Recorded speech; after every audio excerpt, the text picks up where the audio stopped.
Confira neste vídeo uma lista com os melhores filmes que assisti em 2020.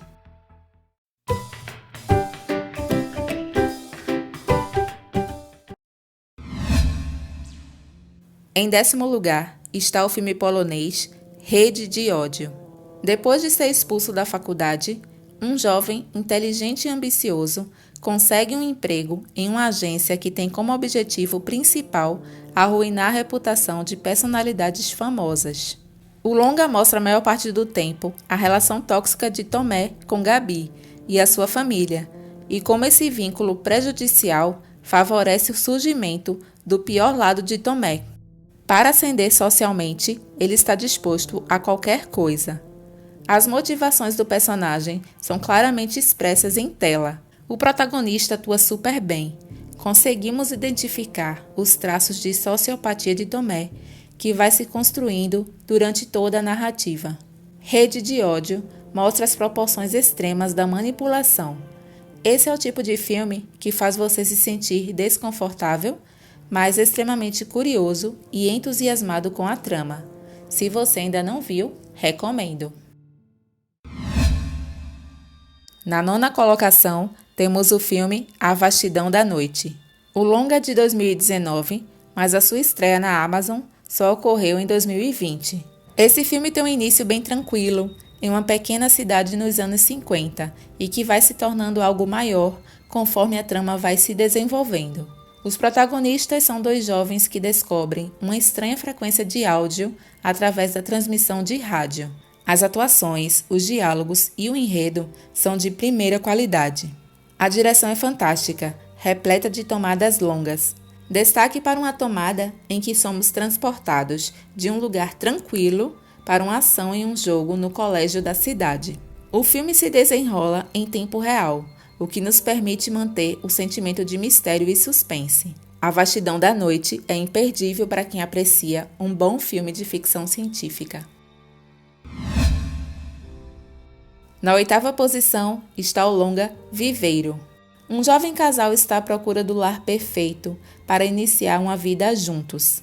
Para que isso ocorra, eles visitam uma imobiliária e conhecem um misterioso corretor, que lhes apresenta um conjunto habitacional repleto de casas idênticas. O filme também é de 2019, mas só estreou no Brasil em 2020. Lá, eles ficam presos em um pesadelo surreal, semelhante a um labirinto. O longa desperta nossa curiosidade e é bem imprevisível.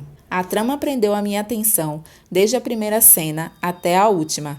Intrigante, bizarro e original. Viveiro é uma daquelas tramas abertas a interpretações. Não é um filme direcionado ao grande público. É uma mistura de ficção científica com suspense. Sem dúvida, um dos filmes mais insanos que assisti em 2020. Em 7º lugar está o filme Possessor. O filme conta a história de Tásia, uma mulher que trabalha para uma organização secreta que usa uma tecnologia implantada no cérebro para habitar o corpo de outras pessoas. Com isso, quem está comandando o corpo fica livre para cometer crimes e assassinatos. Quando um desses trabalhos dá errado, ela começa a perder o controle e logo Tásia se vê presa na mente de um homem que ameaça apagar a sua identidade. O filme é dirigido por Brandon Cronenberg, filho do diretor David Cronenberg, responsável por vários clássicos que misturam ficção científica com terror, como A Mosca, Videodrome e Na Hora da Zona Morta. Possessor é um filme que me deixou muito desconfortável. Os níveis de crueldade mostrados são chocantes. É uma obra de ficção e terror psicológico. Eu indico muito esse filme, mas só lembrando que é uma experiência bastante pesada de assistir. Na 6ª posição está o sul-coreano A Ligação. O filme conta a história de 2 jovens que moram na mesma casa, mas vivem em tempos diferentes. Misteriosamente, elas conseguem realizar uma comunicação por telefone, uma estando no passado e a outra no futuro. É uma trama diferente, o enredo é emocionante e envolvente, sem momentos de tédio. Eu não conseguia tirar os olhos da tela enquanto assistia. Uma curiosidade é que esse é o primeiro longa do diretor Lee Chang-hyun. As personagens principais são muito bem desenvolvidas e o roteiro tem uma construção cheia de detalhes. O longa tem a carga de mistério e suspense típico dos filmes sul-coreanos, deixando a gente vidrado na trama até o final. É um prato cheio para quem gosta de filmes cheios de reviravoltas. Eu adorei! Na quinta colocação, temos o longa O Diabo de Cada Dia. A trama gira em torno de Arvin, um jovem dedicado a proteger sua família. O filme conta a história de vários personagens pervertidos e bizarros que cruzam o destino de Arvin. O longa é inspirado no livro O Mal Nosso de Cada Dia, de Donald Ray Pollock. É forte e pesado, principalmente na abordagem que retrata as consequências do fanatismo religioso.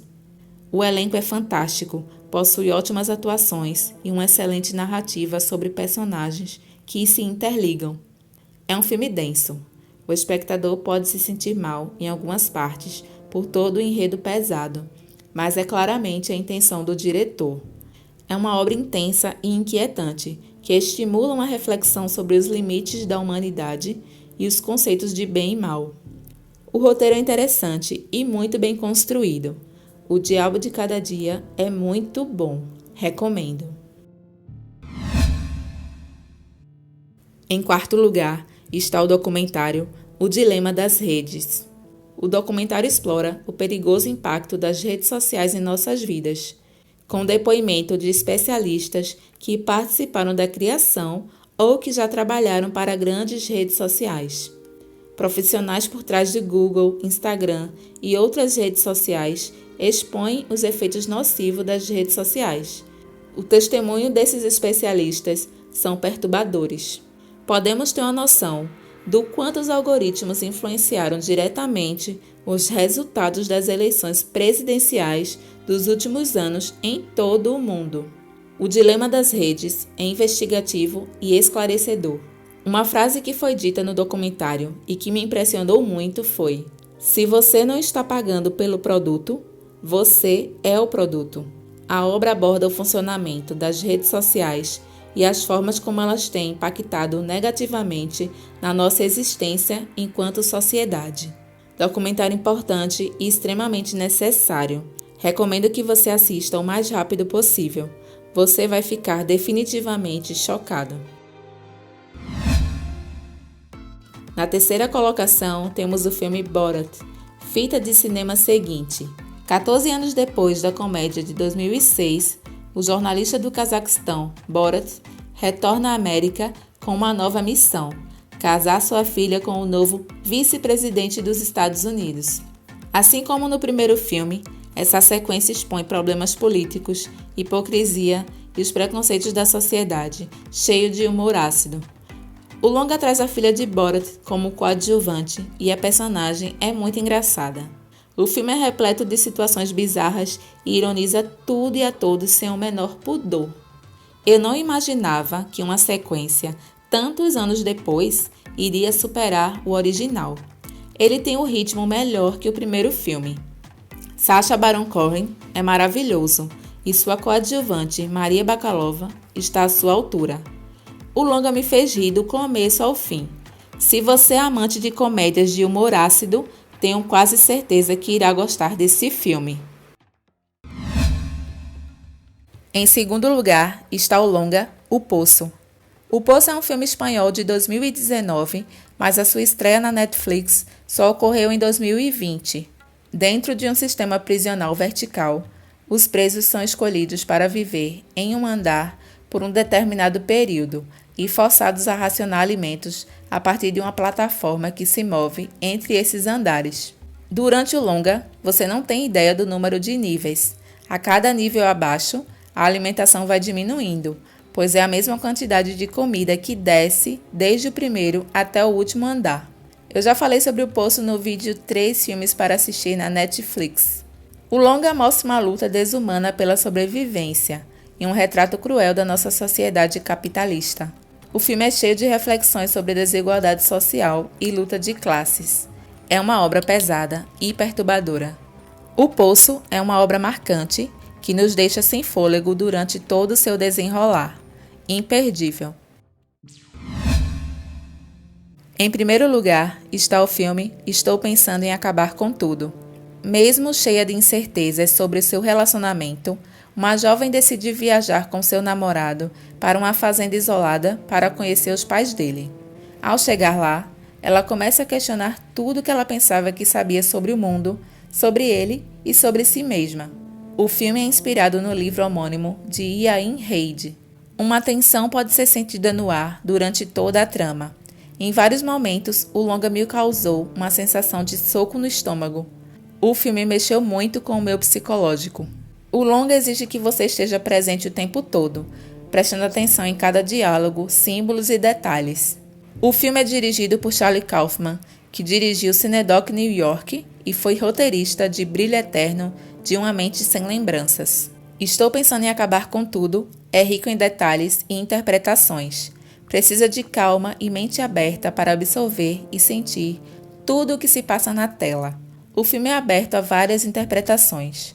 Ele me fez sentir medo, tristeza, vazio e contemplação. É uma experiência sensorial, linda e assustadora ao mesmo tempo.